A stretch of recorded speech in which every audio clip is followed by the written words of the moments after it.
Now continue our video. We will start chapter 1 question answer कि पहला हमारा exercise प्रश्नों के उत्तर दो। हमारे जो चैप्टर है इसमें पहला प्रश्न है कि पूरब से लाली लेकर कौन आया। कौन आया इसमें? तो कौन आया था? पूरब से लाली लेकर सूरज आया। आप सभी बच्चे इस बात ध्यान दें, जो प्रश्न है उसके पीछे प्रश्नवाचक चिन्ह ही आना चाहिए और जो उत्तर है उसमें आपका पूर्ण विराम आपको प्रॉपर स्ट्रेट लाइन में लिखना है। तो आप इस बात का हमेशा ध्यान रखेंगे। सेकंड क्वेश्चन है हवा कैसी बह रही है, यानी कैसी बह रही थी हवा? हवा सुख देने वाली बह रही थी, तो हवा सुखदाई बह रही है। सभी ने क्या छोड़ दिया है? उत्तर हमारा क्या क्या छोड़ा था इस कविता में? सभी ने बिस्तर छोड़ दिया है, तो क्या आएगा उसका उत्तर? सभी ने बिस्तर छोड़ दिया। सुबह उठकर मुर्गा क्या करता है? मुर्गे की बोली को क्या बोलते हैं? बांग।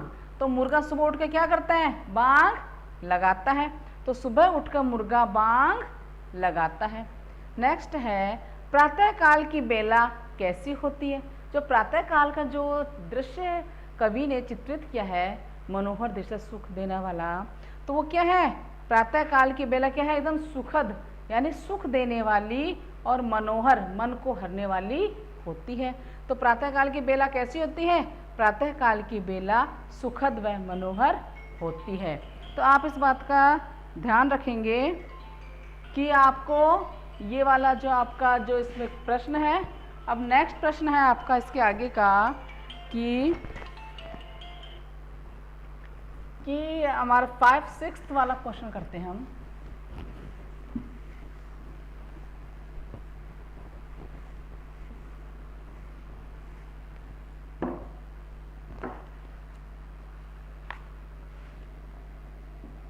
प्रश्न हमारा 6 है।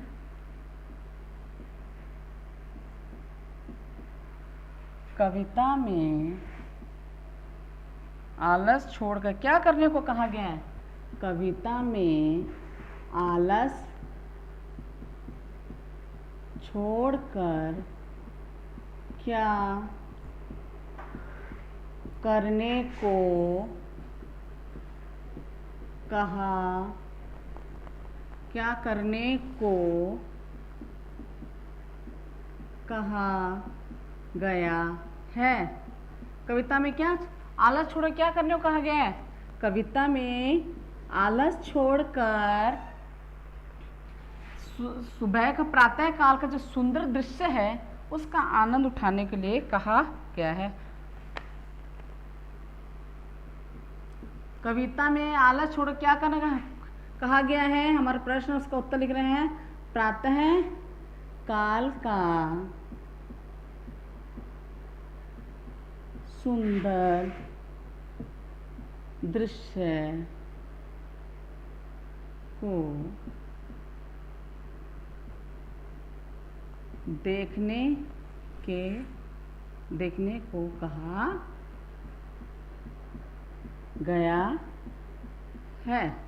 अब नेक्स्ट है हमारा प्रश्न 7 है कि कवि किसका आनंद उठाने के लिए कह रहा है? इस जो कविता है इसमें जो कवि है वो जो इनके पोएट हैं वो कवि इस कविता में किसका आनंद उठाने के लिए बोल रहे हैं? कवि किसका आनंद उठाने को बोल रहा है?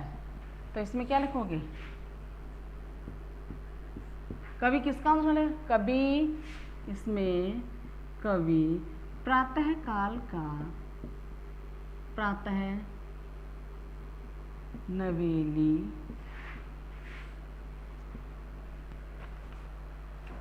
प्रातः काल के अनोखे दृश्य का आनंद उठाने को बोल रहा है। तो आप देखिए हमारा जो 5th क्वेश्चन तक हमने कहा, 6th क्वेश्चन हमारा कि कविता में आलस छोड़कर क्या करने को कहा गया है। तो इसका उत्तर है कि प्रातः काल का सुंदर दृश्य, जो उस टाइम जो सूरज की जो लालिमा है उसको देखने को कहा गया है। कि प्रातः काल का जो सुंदर दृश्य कवि ने कविता में जो सौंदर्य बताया है सुबह का, उसको देखने के लिए कहा कि आलस छोड़ो और इसका नई नवेली भोर का आनंद उठाओ। फिर हमारा नेक्स्ट क्वेश्चन है, कवि किसका आनंद उठाने के लिए बोल रहा है? किसका आनंद? कवि प्रातः काल के जो अनोखे निराले जो दृश्य है उसका आनंद उठाने के लिए बोल रहा है। तो आप जो 7 क्वेश्चन है, आप लिखिए 7 के 7 क्वेश्चन अपनी कॉपी में नीट एंड क्लीन सुंदर तरीके से राइट करेंगे। और चैप्टर की जो नेक्स्ट एक्सरसाइज है टिक वाले और जो भाषा की बात, पेज नंबर 15 और 16 है, आप अपने नए बुक में फिल करेंगे। तो आपको जो भी आप वर्क करो नोटबुक में वो सुंदर हैंडराइटिंग में नीट एंड क्लीन वर्क होना चाहिए आपका, ओके। और जो पेज नंबर 15 और 16 आप अपनी बुक में फिल करेंगे। Thank you.